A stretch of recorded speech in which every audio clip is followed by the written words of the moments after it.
David Bovis, I hope I get the pronunciation right, although I studied in England, but that was way back decades ago in 1991 from University of Hull, stayed in a beautiful place called Ilkley, by the Moor, they called it. And Yep. oh, it is amazing. And I still miss it. And one of these days, don't be surprised if I knock at your door and after landing in Heathrow. You'll be most welcome.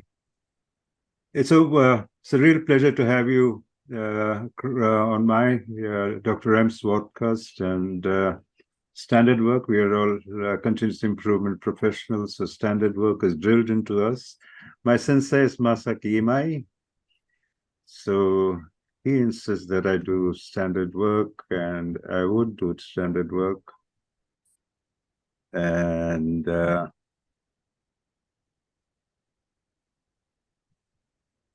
I have to do something now called show panel, show video panel. So I'm showing video panel. So here we go. And I have to get the introduction right. So I got to go to the slide mode. Mm-hmm. So here we go. I'm introducing you to you. I'm on series 1, and the concept of series 1 is because irrespective of how you implement continuous improvement, either the 3 Sigma way or the lean or lean TPS, what have you, you see the organization doing pretty well initially, and then somewhere down the line, due to various reasons, we stagnate, or probably we flatlined. So at times we go back to the normal, or sometimes much below the normal. So that's the reason that the series 1, and you're on episode 51, David, and thanks for being there. And it's on supporting and sustaining continuous improvement. I have not said implement. I mean, implement is depends on the leadership and what they're convinced in, what is their belief and faith in whatever intervention they want to.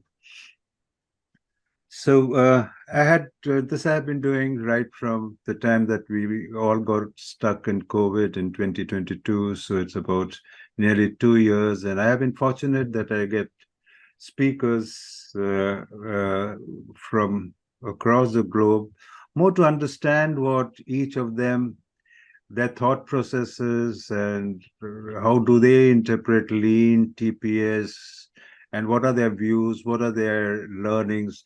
In a way, it is me understanding what's happening across the globe in the domain area which of my interest, and then sharing it with the community across the globe. That's some sort of a mission that I've taken. I'm enjoying, I'm learning a lot. It is, I mean, each of them comes with so much of knowledge and experience. It is much better than reading one book. I get the essence from all these people across, right from Australia, Japan, Korea, India, Europe, England. We had 3 speakers from there: Jamaica, Canada, US, South Africa. Probably this year I'll cover South Africa and South America, rather than Latin America, as we call it. And it's very embarrassing introducing you to you, but just reminding you of your younger days. So I said, let me make your beard slightly blacker than now, which you've gained out of years of experience. So there you go. I presume you pronounce your company as Ducks in Row Limited, and you've been there for 10 years now. Doug syndrome would mean something. Can you tell us something about it? Does it have a meaning to it? It does. People actually comment that they really love the name because it has two meanings. One is like the old English saying, getting your ducks in a row, meaning to be aligned and following the leader, like a baby duck after mummy ducks. But at the other level, ducks is also Latin for leader, and row, spelled ROE, is a financial investment term, return on equity.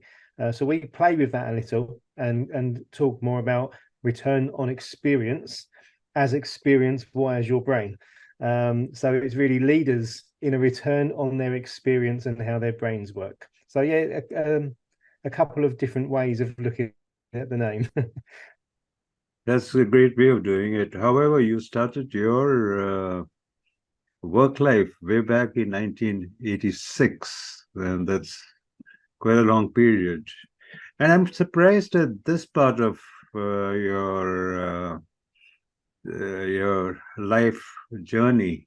If I have to make a biopic on you, I'll have to understand. And hopefully one day I make a biopic of you. And I wouldn't know why an engineer went about and did his master's in applied neurosciences. Hey, good for us that we're going to speak about it. Yeah. So I have this quote, and which fascinated me,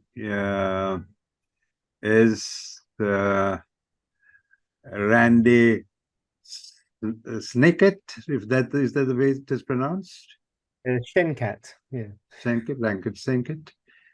Yes. And I like what he said. And being a student of Deming, this fascinated me. And it read that, quote, I work directly with W.E. Deming on his system of profound knowledge in BTFA. That is your area of specialization. I'm not going to say the full form. You're going to say it for me. Bovis has found and detailed what Deming was looking for before he passed away. That was in 1993, if I'm not mistaken. Born in 1900. And probably next month is his birthday, if I'm not mistaken. Deming's. This is exceptional, and the next step forward in the world of organizational change. And that is what got me on. And I said, I have to get Bovis, and I got to understand what he said, because he was fascinating what Deming said, and we still have a problem of him not being understood. And he is the much quoted person across management, probably the least implemented, if I may say so. I have no authority to talk about it, but then that's what I heard. So are you going to talk to us about something that is fascinating to me? Lean, that's what I love. Lean TPS these days, I call it, because there are different leans and there's different shades of lean, as I say. But then lean, I suffix it by saying lean TPS. That's what I follow. That's what my sensei, late Masaki Mai, who passed on in June, I think. June, yeah, I missed him. He's a parental figure to me. And you're going to talk on lean, on neurosciences to make change stick. That's going to be fascinating. And so if you want to know where I am, this is where I am in the globe. So where am I in the globe? Nowhere. Yeah, so this is where I am in the globe, in India. So welcome to Dr. M. There we go. Wadcast. Welcome to Dr. M. Wadcast. Yeah, there we go. We come to India and in the western continuous improvement region. I'm in Mumbai, and that's me. And you're on Dr. M's podcast. And David Bovis, thank you very much again for being there for me and for all the Lean community. And I'm going to stop sharing and going to hand over the uh, the screen over to you. So I'm going to make you the co-host, and there we go. You're the co-host, and all yours, David.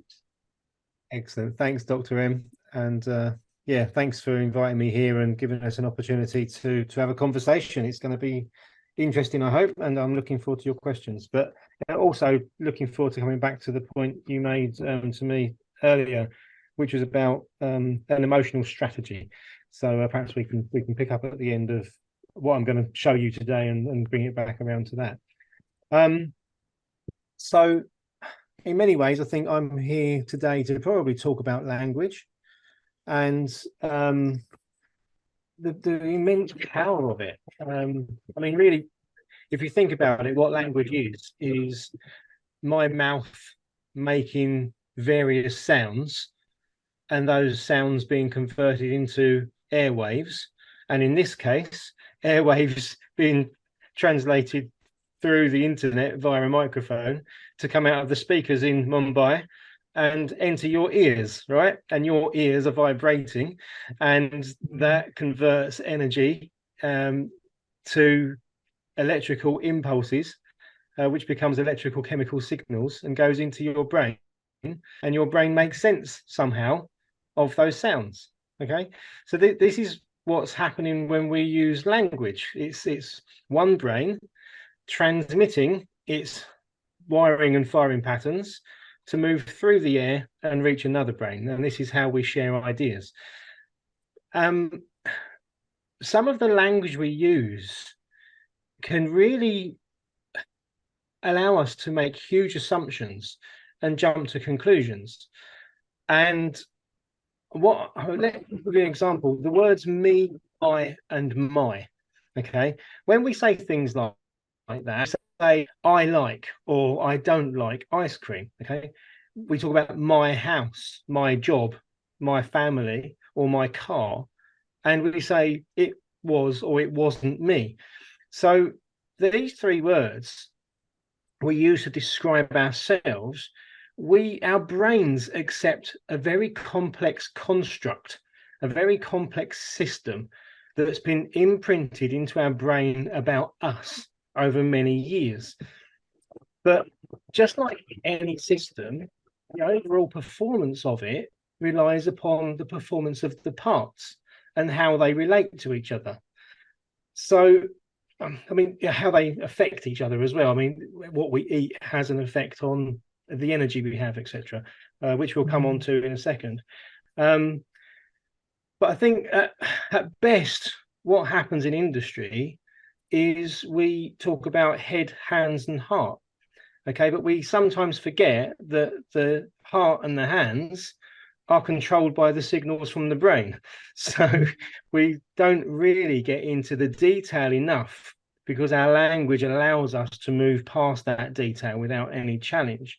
So unless we put a bit of effort into unpacking that and unpacking these words, me, I, and my, we're at real risk of making those assumptions, which is good in some respects because it's all about conserving glucose energy, but it's bad in other respects. It has its downsides because it can almost, the assumption that we allow ourselves to make using such simple words provides a bit of a mental block, and we can easily fail to consider those parts and how they function to contribute to the whole system.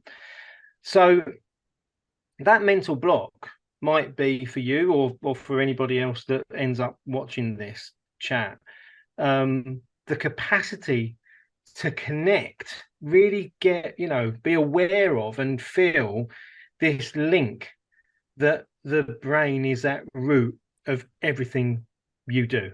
and everything, and my brain is at the root of everything I do. So, I mean, when you invited me to this meeting, where did that happen? You know, when you pressed the button to say, I'm going to reach out to David, that decision was made in your brain, right? Okay. And why did you want to include me in your continuous improvement series? You know, hopefully because you thought I might make a valuable contribution. Okay, but that's also but that's also a decision made in your brain, right? You've assessed me and whether I could be of value or not. And so if I can bring some benefit, that means that there's an emotional element to that. You like the idea. So we start using words that are associated to emotions when we make decisions. Okay. And we do the same even when we lift our coffee cup to our mouth. Our brain controls the muscles in our arm because it's already realized that the signals from our stomach or our throat are telling us that we need a drink. And our brain is behind every action we take. And it's the same when we get to business. The way the brain functions is behind every decision we make. And it's an emotional decision. It can't be anything else, the way the brain works.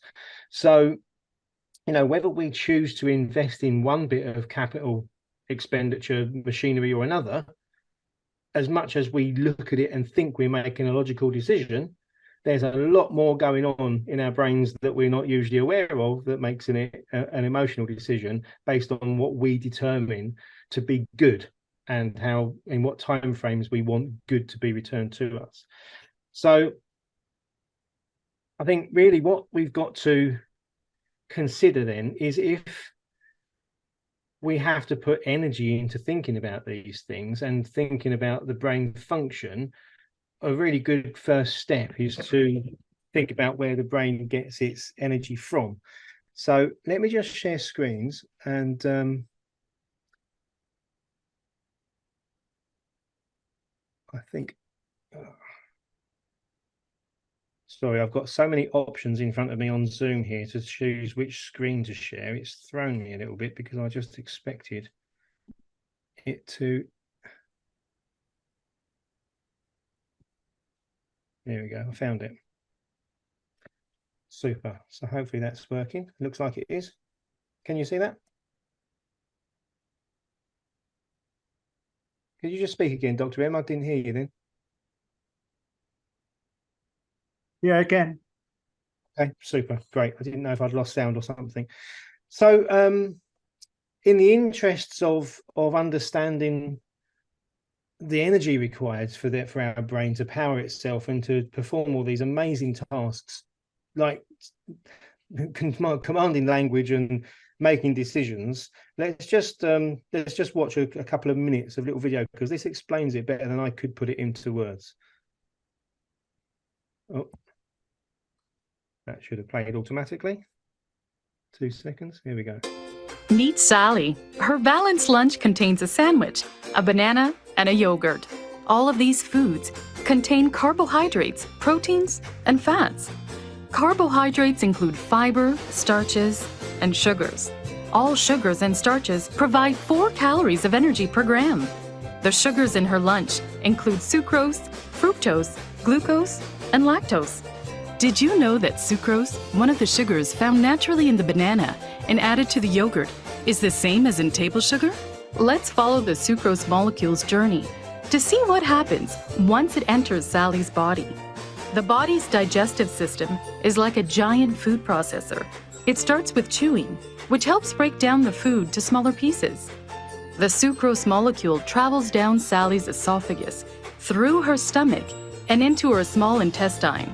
Enzymes in the small intestine work like scissors to break the sucrose into 1 glucose and 1 fructose molecule. Glucose and fructose are absorbed into the bloodstream and carried to the liver. Here, fructose is converted to glucose or used for energy.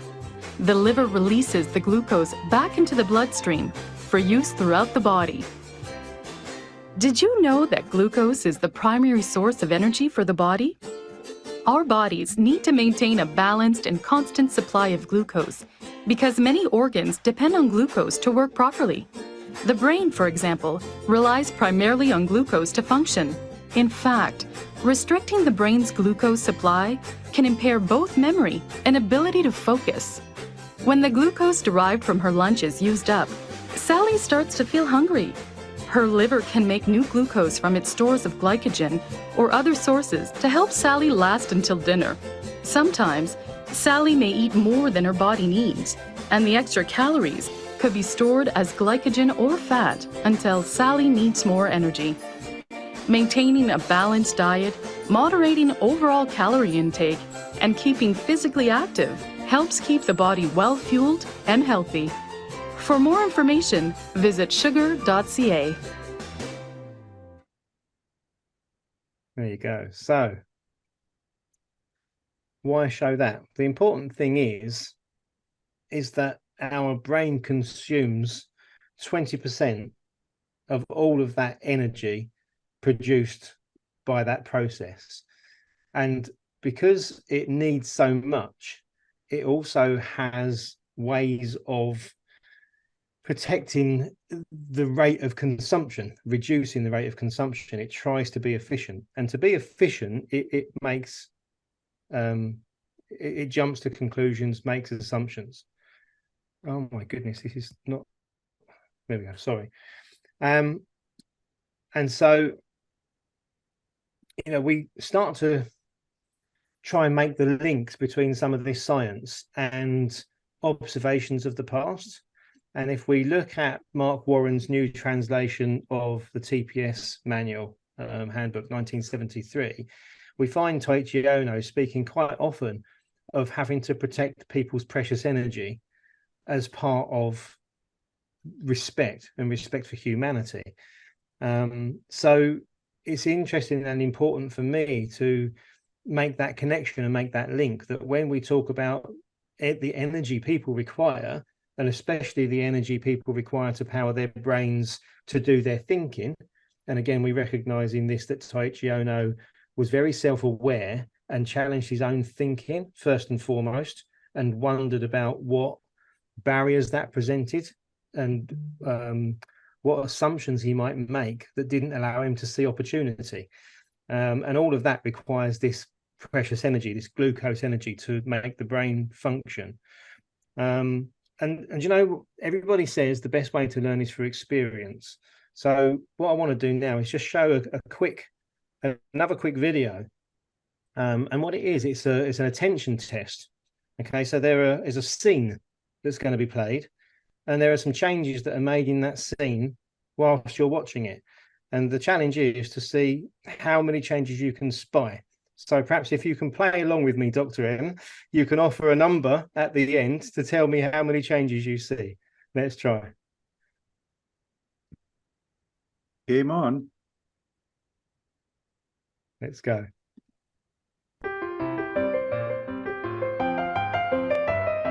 Clearly, somebody in this room murdered Lord Smythe, who, at precisely 3:34 this afternoon, was brutally bludgeoned to death with a blunt instrument. I want each of you to tell me your whereabouts at precisely the time that this dastardly deed took place. I was polishing the brass in the master bedroom. I was buttering his lordship's scones below stairs, sir. Why, I was planting my petunias in the potting shed. Constable, arrest Lady Smythe. But how did you know? Madam, as any horticulturist will tell you, one does not plant petunias until May is out. Take her away. Sorry, madam. It's just a matter of observation. The real question is, how observant were you? So, Dr. M, did you see any changes in the scene while you watched it? I just saw one, the flowers getting changed. Okay, brilliant. I think the most I've had ever is 9 from one person, but normally in groups. Let me show you the rest and you'll see the changes.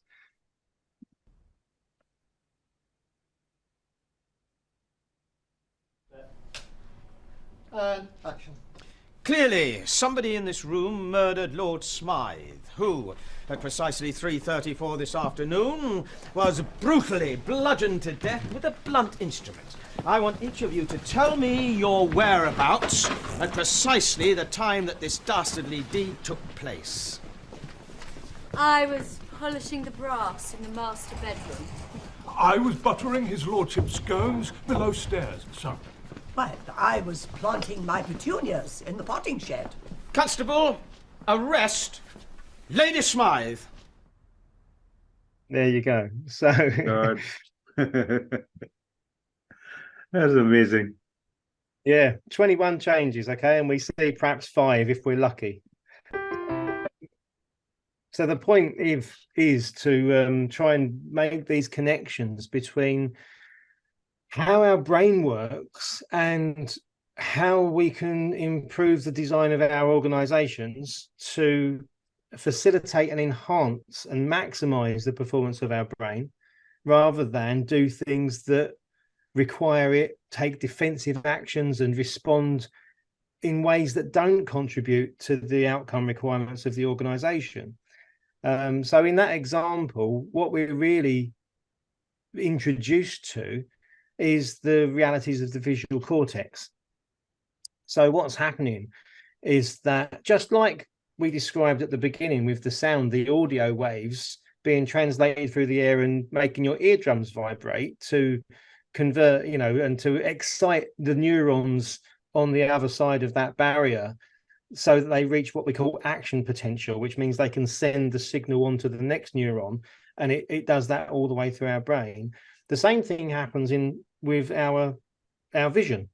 The visual cortex is taking photons going into the back of our eyes, into the rods and cones, and that's the power, the influence that ensures that the neurons, the zonules of Zinn at the back of our eyes, convert that energy into neural activity.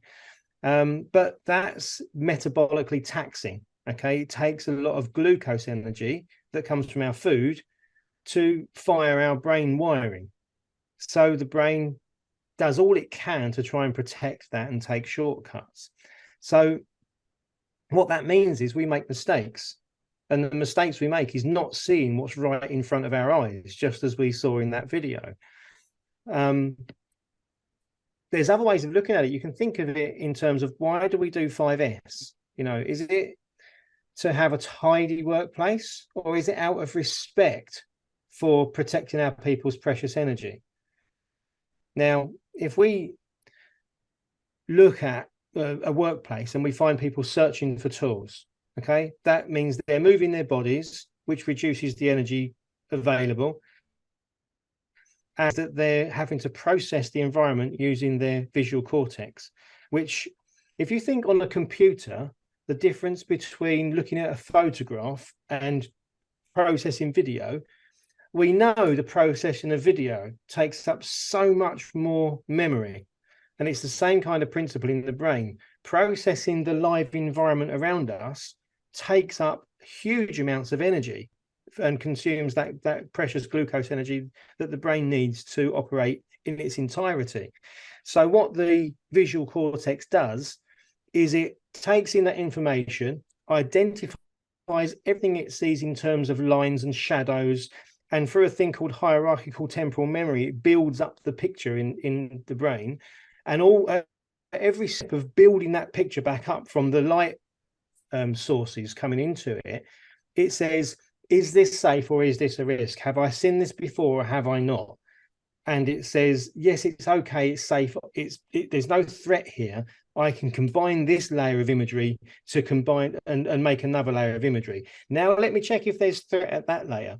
And if there's not, it says, okay, now I can combine it. And in a pyramidal, is that a right word? In a pyramid type fashion, our visual cortex in the thousandths of a second is building the picture of reality, checking it whether it's safe or not, and making sure that it's conceived. Now that takes so much energy. What it does is it only looks at this bit, so this live feed. Everything else around us, everything around you, if you were to do that with your hands and then notice that what's outside of your hands, that's all being filled in by your brain from memory. Okay, once it's scanned environment in a millisecond, it does all it can to conserve that energy. So we only see what we're looking at, and we don't see the surroundings. So that whole process of looking is about energy and energy consumption. And that's why we make mistakes, because the only time we notice what's outside of the bit we're focused on is when something moves, because that means that environment that's currently being filled in from memory is changing, and that change might present a threat that we have to survive. So that's when we will look and our eyes will blink, we will change direction, and we'll look again, and our new focal point will be on that moving thing. And that's what we take notice of and process for threat or not. And of course, you know, this is why people get tired driving, because they have to do this and keep their attention alert for all these different things that might pose threats. So just the act of looking is metabolically taxing and consumes glucose energy in the brain. Now, if we can't find what we're looking for easily, that then has another impact that frustrates us. And when we're frustrated, not only are we consuming more glucose energy, but we're also triggering the release of other chemicals in the brain, like cortisol. And cortisol damages cells. So there's all sorts of implications for frustration. And of course, that glucose energy that is available for the brain isn't then being diverted only to the looking function. It's also being diverted to the emotional cortex, the amygdala, to produce the chemicals and respond in ways that give us an emotional response. So we actually reduce the amount of available glucose energy to look for things accurately if we're frustrated. So the more stress we've got, the more cortisol that's in our systems, the less energy gets to our prefrontal cortex where we do our rational thinking, and the more silly decisions we make. So there's this huge connection to how do people behave in business? And a lot of people focus on behaviors, but we can't understand behaviors unless we understand brain function and some of these more detailed aspects behind the system that we assume as I, me, or us, we. Okay. And I mean, and then we back to this issue of being respectful that comes from TPS and Ono and the Toyota family. And we consider that all the time we're looking and getting frustrated because what we want isn't where we want it when we want it, which is what we're trying to achieve with 5S.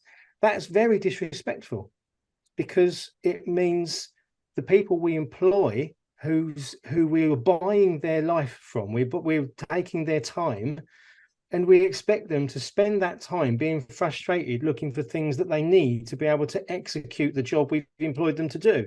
You know, there's no higher form of disrespect than asking people to waste their life doing meaningless tasks.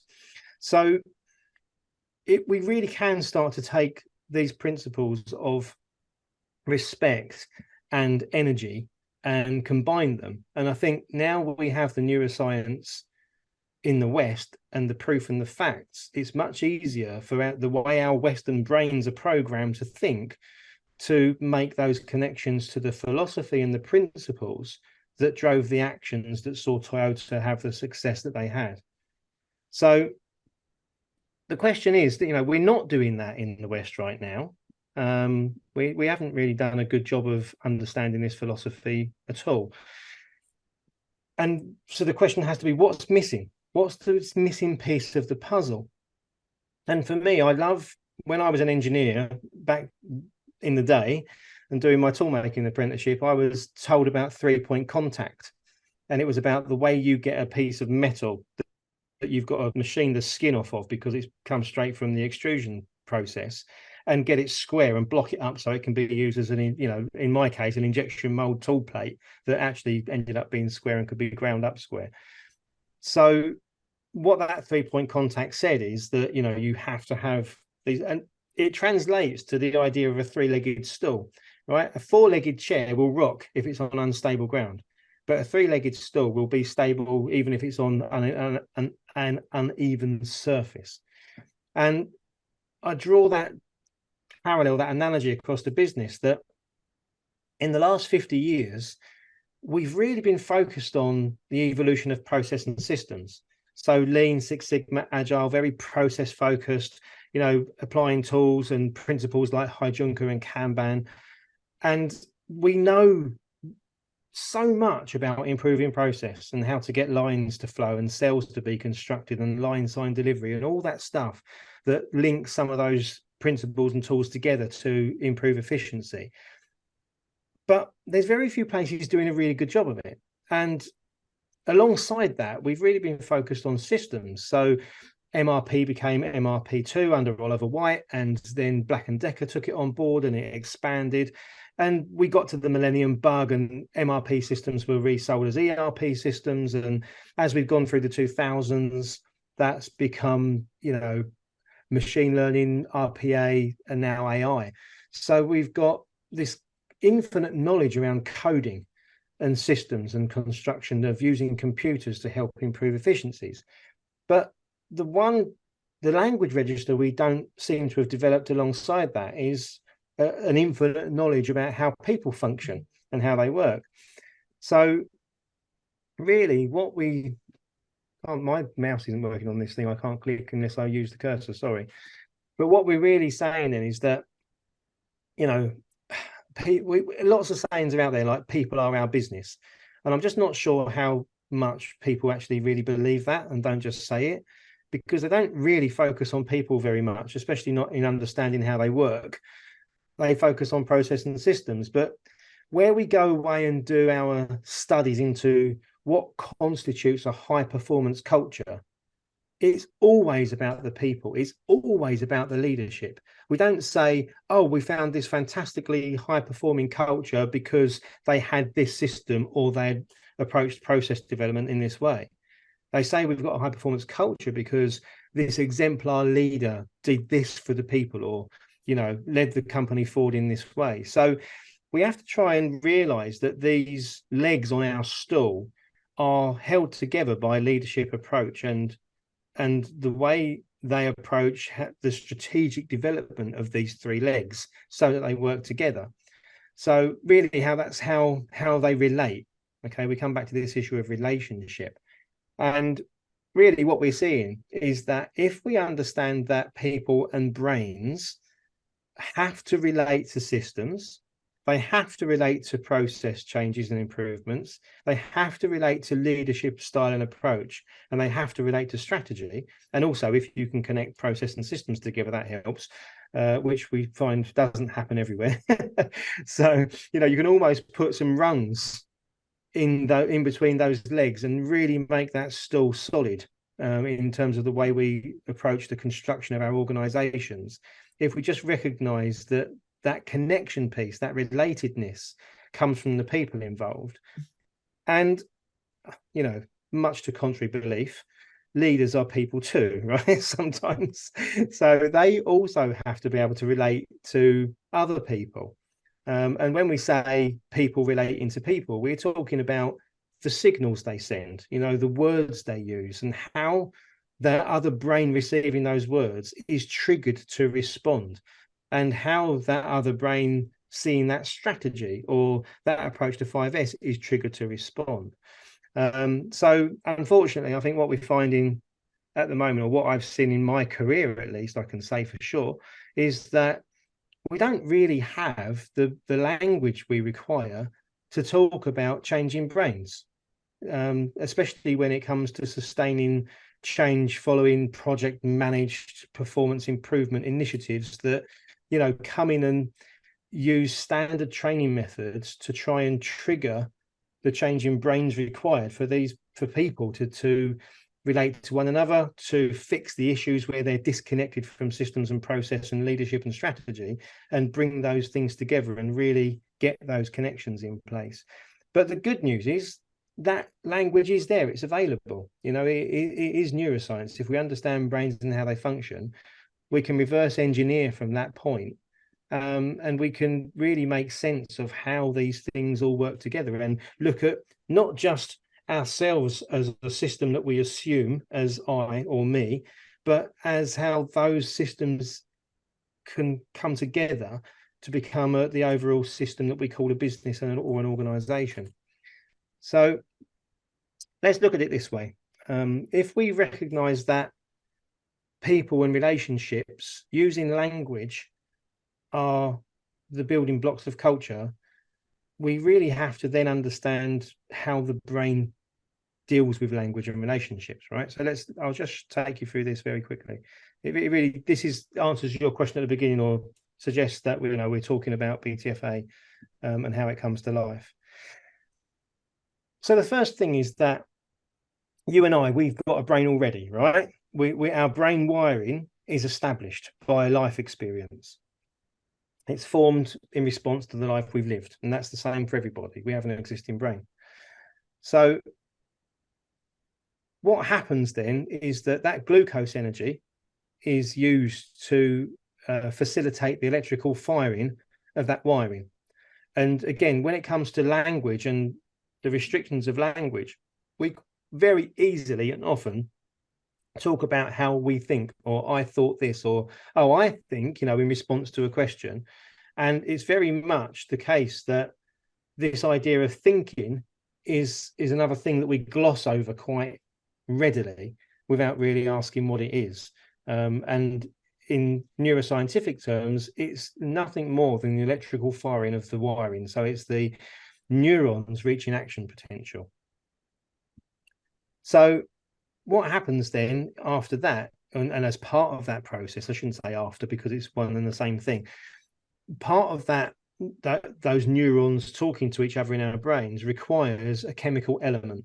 Okay, so when we think, or when the sensory stimulus coming into our eyes or ears triggers our brain response, it naturally requires those chemicals are involved. And that shift in chemicals based on the stimulus, we often also refer to with loose language like emotions and how we feel. Okay. So on the basis of all of that going on in our brains, what wiring is firing and what chemicals are involved, which we talk about in terms of believe, think, feel, and act, right? So how we behave is a byproduct of that brain process.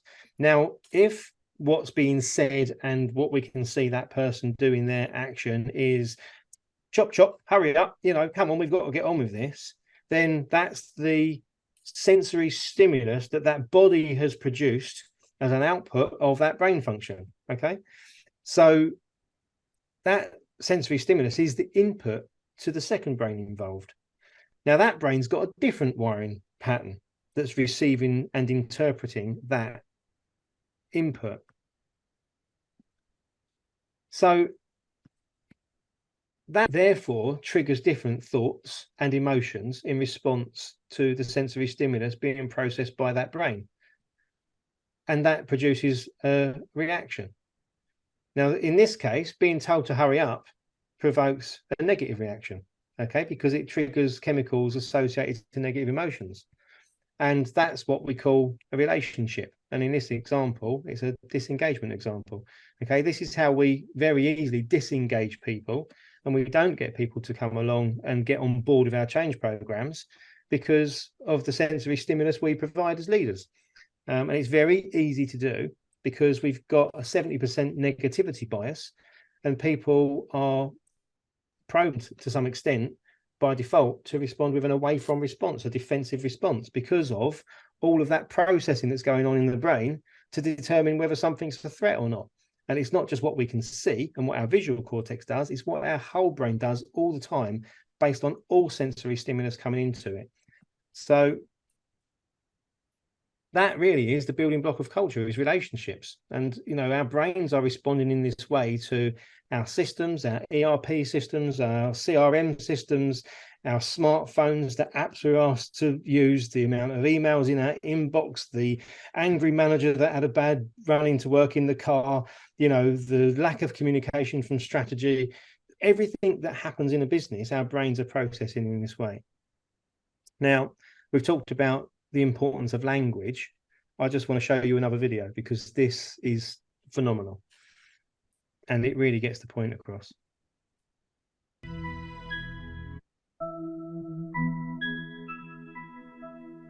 This is a map of someone's brain, showing roughly which areas respond when they hear different words.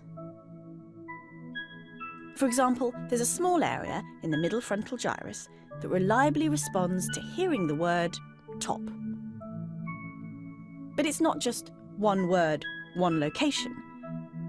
A single word can activate a whole range of different brain regions. So we find the word top in a bit of brain that seems to respond to words associated with clothing and appearances. But also here with numbers and measurements. And here with buildings and places. We usually think of language as being restricted to certain sections, like the temporal lobe. So researchers were surprised to find activity all across the brain and in both hemispheres. The map was made by scientists at the University of California, Berkeley. They put volunteers in an MRI scanner and had them listen to stories for 2 hours. Back in the front again, deep, deep, and she pulls out a pack of matches that have been laundered at least once. By monitoring blood flow to different parts of the brain, they worked out which places were responding to the meaning of the words, the semantics. They found that different bits of the brain responded to different kinds of words and concepts. And they could group them into rough categories, shown here by the different colours. Dark green bits, for example, were most activated by words to do with numbers, red bits by social words. Here in the right temporoparietal junction, this speck of brain, just a few millimetres across, was found to respond to words like wife, mother, pregnant and family. And this bit just next door responds to some of the same social words like family and wife, but also words to do with places and people like house and owner. Generally, the concepts represented in each brain region relate to other functions that scientists already know about. So words to do with how things look, such as stripes, are likely to be found near the visual cortex. And although each individual's map is different, looking at these 3 brains, it's clear that different people have the same kinds of concepts in the same kinds of places. This is the first time we've been able to map the semantic systems of the brain in such detail, discovering that words are grouped by meaning, and revealing just how complicated and widespread the word maps in our heads really are. And the brain map is available online for anyone to explore.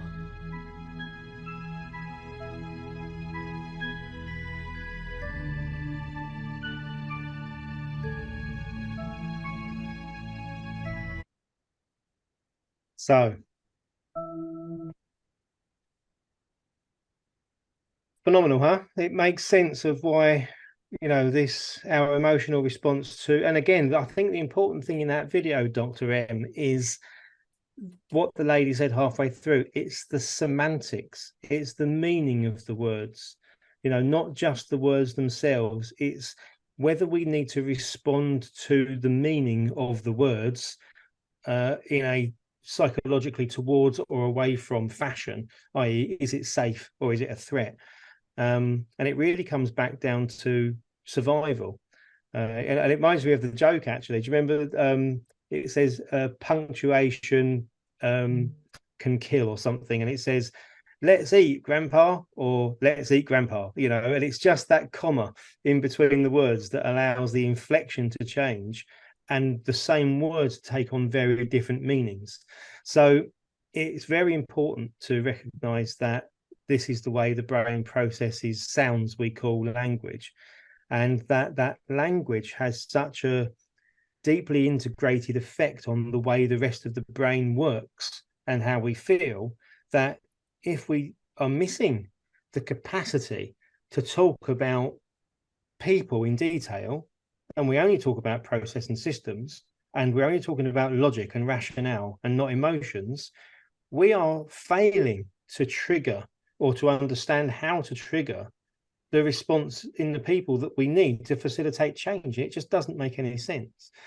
And again, I love this quote. I saw it down the gym, actually. They got it on one of their rolling screens up on the wall in the gym that I go to. And I thought it was so good. And it really helps make sense of that video we just watched.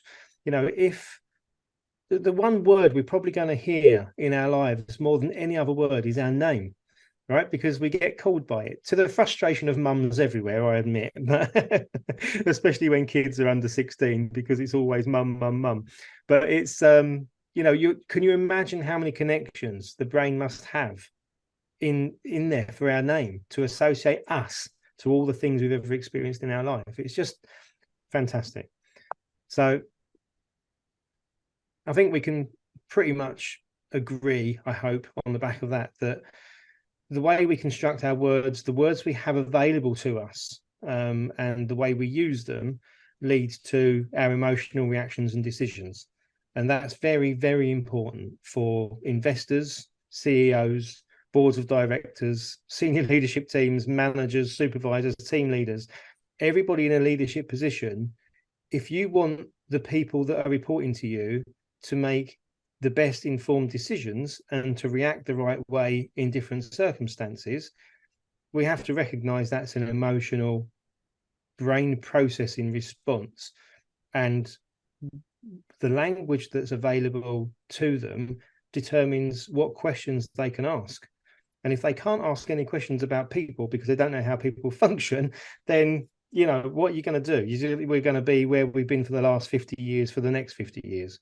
We've got to do more and introduce a broader language register surrounding these fascinating and wonderful issues of changing organizations under the banner of lean and Six Sigma and agile, and all the things lean was called in the past, like world-class manufacturing and quality circles. And so, you know, let's prove it, okay? All decisions are emotional.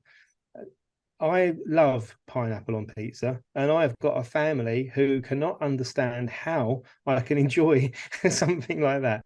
So, you know, we all make decisions, even on what we eat, what we get our energy from, based on the emotional construct that comes from. I mean, let's face it, pineapple on pizza, as much as we've got a image there, it's a construct of words, right? And from those words coming together in a sentence, we process that in our brains and we make an emotional response. You know, that's quite simple. Just imagine what that looks like when the thing we have to decide upon is whether to spend millions of pounds on something, you know, whether it's a new machine or a company-wide training program. It's an incredibly difficult task for the brain to do. So it is, though, all about how people feel at the end of the day, because that's fundamentally the neurochemical construct in their brain, which informs their subconscious to process the world in the particular way they've learned to process the world based on their life experience, to come to conclusions in ways that conserve glucose energy, and then present that to our conscious brain that we then present to the outside world. And we can see very easily, right? If we consider how people feel and they've done a good job, and we say, oh, great, fantastic, and we give them a metaphorical pat on the back, do we know how they feel? I bet good. Okay, I'd assume everybody would think that they would feel good. Now, what about being undermined in public because you're called out in front of a team? You know, are you going to feel good then? I guess, you know, I don't think you would. I think everybody would feel bad. And despite different coping mechanisms and strategies that people adopt to look stoic in those moments, it hurts. Okay, it doesn't matter who you are. Being undermined, criticized is painful. And the way the brain responds to social challenge is the same. It uses the same circuits and mechanisms as it uses to respond to physical pain. So it hurts to not be approved of. And if we link that back to what Maslow was talking about in terms of how do we become all we can become? And you know, let's remember, Maslow's hierarchy of needs was constructed for teachers in classrooms. So this was about how do we get a child to self-actualize at school every day. Now, we can look at it on a day-by-day basis, or we can look at it in lifelong basis, which is how do we move through our formative years to become an adult, to hold down a job so that we've ticked all of the boxes on the lower levels and we can become who we really are destined to be and become self-actualized. But the point is, it doesn't matter whether it's in a short-term time scale or a long-term time scale, you cannot move on unless the basics are in place. Okay. And that means we need to be physiologically sound, understand whether we're safe or not, and therefore be in good relationships and relate to each other. And that's before we even get anywhere near esteem and self-actualization in the top two levels. And if we look at most businesses and most organizations, most people don't feel safe at work.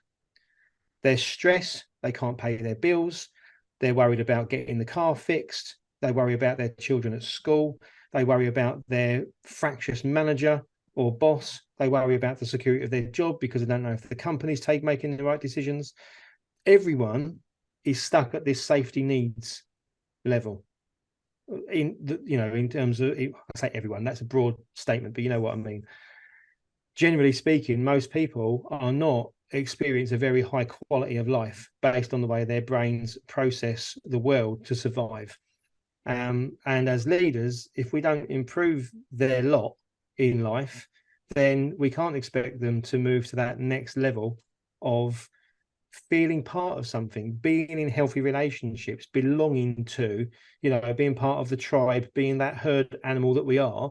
And all of those silly terms mean triggering the brain to respond in ways where it releases chemicals that facilitate positive emotional responses to challenges rather than negative emotional responses to challenges.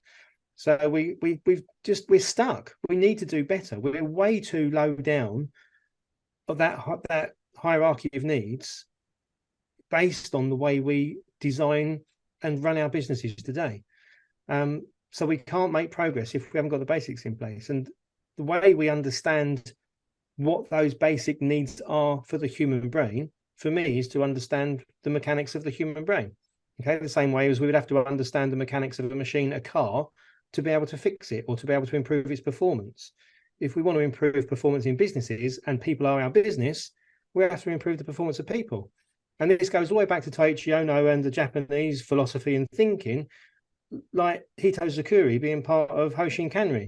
It's about building people. And it's the same as Muri and Mura before we get to Muda. That's 2/3 of that whole, the three Mus, Muri, Mura, Muda. 2/3 of them are about people, about reducing stress, about making sure they're not overburdened and overtaxed, which means protecting their precious energy. And yet all we've done for 40, 50 years is focus on eradicating Muda from process. So, we've been missing so much. That missing leg on the stool is profoundly important and is what's been holding us back for years, as far as I'm concerned. So it's no good just talking about this stuff in generalisms. We have to get to the science. And so again, BTFA has been constructed. It's an online experience that rapidly gives people all the key points that link between neuroscience and psychology to understand people performance. And some of the key things that you'd find out by going through that course that we've created is, the principles of neurogenesis, which is when new neurons are grown and they change and adapt in the brain every day, every minute, every second. The branches in our brain are finding different connections and reinforcing and strengthening the neurons that constitute our wiring to either solidify our understanding of the world as it exists to this point in time, or if we discover something new, to start rewiring our brains and integrating that into the way our brains process the world, which is, we say, the way we think. Okay, to do that, it needs a chemical called brain-derived neurotrophic factor. Right? It's BDNF for short. If that isn't there, the rate change in brain slows massively. Now, one thing that damages BDNF more than anything else is cortisol. And cortisol is a stress hormone. And we get stressed even when we're looking for the spanner and the Allen key, let alone when we're worried about the business not being able to survive. So the more we're stressed and find ourselves in a stressful situation at work, the less we have the mechanics in our brain to facilitate change, and the more we stick to our guns and dig our heels in and defend our existing way of processing the world and making sure we can survive. So when somebody comes along and says, oh, shiny new change program, look at all these new words you've got to learn, like Kaizen and Kanban, guess what we do? We go, whoa, hang on a minute. My brain doesn't process those sounds very easily. That means there's potentially a threat there. I'll just take a step back and you can prove to me that this is going to be good for me or not. And if I can't see the benefit, that's going to stress me out. So I'm going to dig my heels in further. So we try and reward and incentivize, which is to give people some pleasure. So that triggers the engagement of different reward circuits in the brain, and that triggers the release of dopamine. But we can't have artificial levels of dopamine in our brain, so because it damages the brain also, as well as cortisol. So the brain tries to protect itself.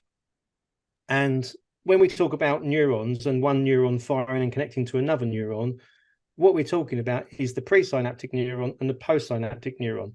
And the synapse is the gap between the two where the chemicals work. And if the dopamine's a chemical, and if it's getting too much, the brain will reduce the amount of postsynaptic receptors on the receiving neuron. Okay, so what that means is, taking away from the technical and getting back to real life, I do something that feels good. Okay, I get likes on a post on LinkedIn, and I want more of that because it's pleasurable. So I post more and I get more dopamine released. So I feel good, but my brain starts to realize it's too much dopamine. So it starts shutting down the ability to receive that dopamine. So my behavior is driven to do more posts, to get more likes, right? It could be Facebook, could be getting bombs to explode on Candy Crush, could be anything. But what we're doing is we're increasing the trigger, the stimulus for pleasure. Our brain's receiving that stimulus, saying this is too pleasurable to be safe. Because too much dopamine hitting the next neuron is just like, smacking somebody with a baseball bat rather than tickling them. It's going to damage the cells and eventually lead to cell death. So in defense of that, we stop getting as much pleasure from the same stimulus. So we seek out more stimulus. The pleasure rises again, realizes it's too much, shuts it down even further. We take more stimulus, and this is the process of addiction, right? Same thing with taking hard drugs. And the problem with that is, because it's an excitatory neurotransmitter and it excites that next neuron and does it damage when there's too much of it, we have to protect ourselves. But the chemical we really want in our brain is serotonin, because that's linked to happiness. It's an inhibitory neurotransmitter. So it reduces the activity in the next neuron. It's very prevalent and active in the prefrontal cortex, where our executive function has to make logical decisions, because it reduces the activity, helps us remain calm, feel satisfied, satiated. There's lots of different ways that the serotonin works. So if we've got the right serotonin levels in our brain, we feel happy. If we've got the wrong dopamine levels in our brain, we don't. And dopamine, too much dopamine, also negatively impacts serotonin. So we've got this chemical mix that we have to try and take care of if we're going to do what Ono said and protect our people's precious energy.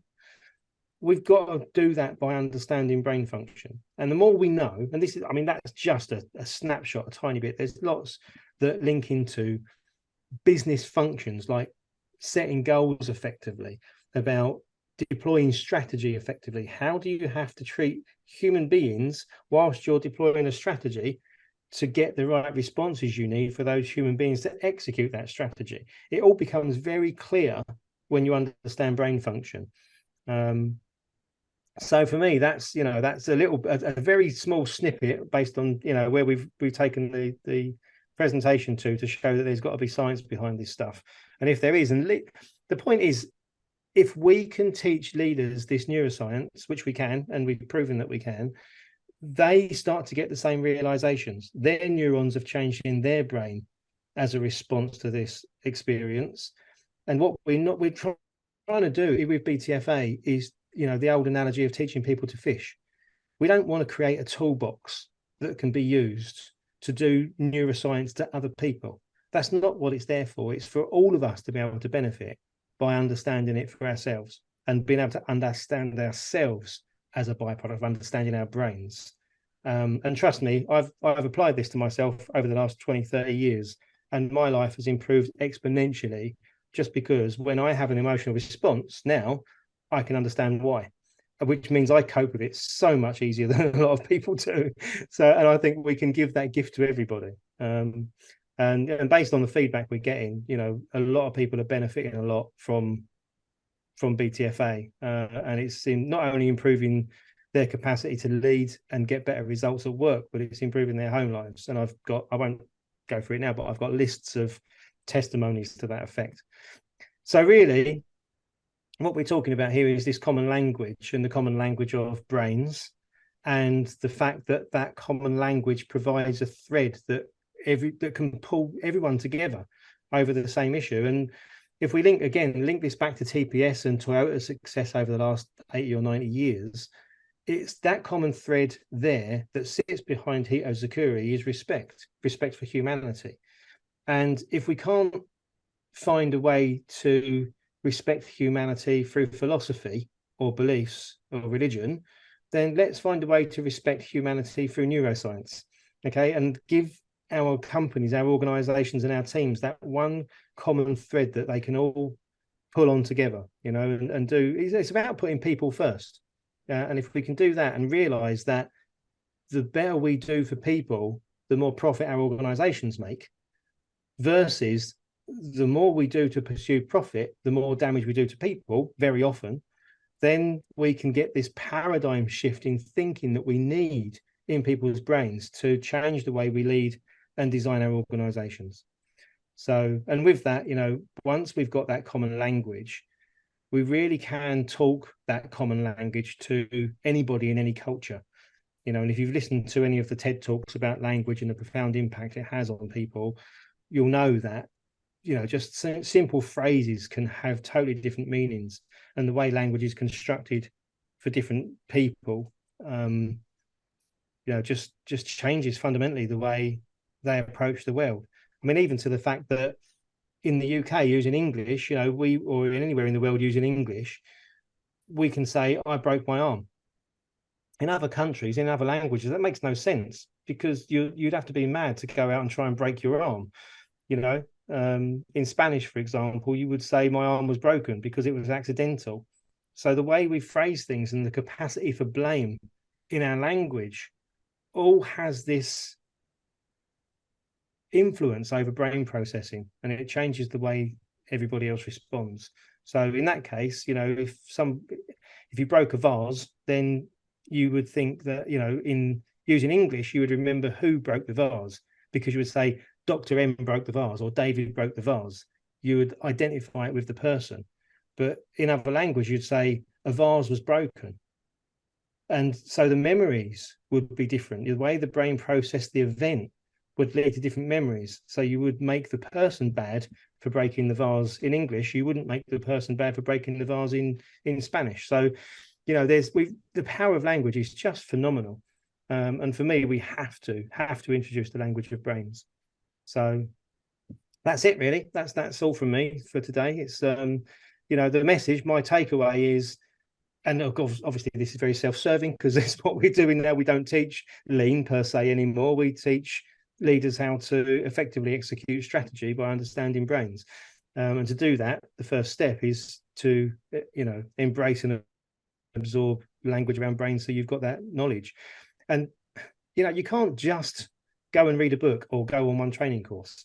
This is something that has to shift your thinking. It has to be an emotional event to get your brain to wire this principle into it, which is why we've taken this radically different approach to training, and based it mainly around, you know, animated storytelling to trigger those emotional responses required to get the neurons to change in our students' brains. And I've got to say, for now, I'm very pleased because it's working. So that's it. Hopefully that all made sense. And we could, you know, bring that round in terms of having an effective strategy that recognizes brain function to what you said earlier, which is, you know, do you have an emotional strategy? And for me, the answer is kind of yes. I would say that, you know, and again, this is just my framing because of my experience, the way my brain works. I wouldn't want to consider a separate emotional strategy, because it therefore starts to put boundaries around it, makes it something separate, perhaps allows brains to make an assumption that it would be something an HR function would do. And I think if we're going to deal with these issues in business, it has to be fundamentally integrated into everybody's thinking. So if you were going to adopt a strategy deployment method like Hoshin Kanri, one key element of that might be the annual objective on a 3-year basis of reducing stress. if you can reduce stress, then you're starting to take care of those lower level needs on Maslow's hierarchy, and you're going to start to remove some of the natural barrier that people put up in terms of change, which we talk about as resistance to change. It's not resistance to change, it's them surviving their environment. So if we can start to change the environment with a strategic objective that's guiding it, then we start to create the conditions in which human brains can perform at their best. So I think that's how I would see, a version of having an emotional strategy. I would want to make sure it's deeply integrated into the way everyone, including the senior leadership team and the board of directors and the investors, see the world, because if they don't, they'll end up pulling in different directions. And that's when you get conflict and collaboration goes out the window. And we need that. Otherwise, people can't get along and they can't relate to each other. So, it's all, for me, all about language. And now, these days, after 25 years of studying, it's all about language, about brains. And if we can introduce that, we can make a positive impact. Over to you, sir. Thanks a lot, David. And if we're talking about language, in Texas, they say to kill your screen. They say what in Texas? They say kill your screen. What it means is stop sharing. So since you talked about continuous improvement, let me tell you one thing, that it is going to be continuation of this episode, because my Q&A, because there's a lot of energy that is depleted after listening to you, and a lot of reinforcement too, that you're coming back on this episode with questions from Dr. M. Okay. So I hope that's okay with you, so that I go through this. And there are a lot of questions on beliefs, on faith, on behaviors, languages, body languages. There are a lot of questions that's in my brain, and I can find it where it is. I don't know where it is, so you have to give me some pause time to get back my energy, the brain Of energy, course. and please do come back and for the Q&A based on this episode. I will. Be my absolute pleasure. Look forward to it. I'm looking forward to it, and thank you very much, David. Thanks a lot. Thanks for having me. Been an absolute pleasure.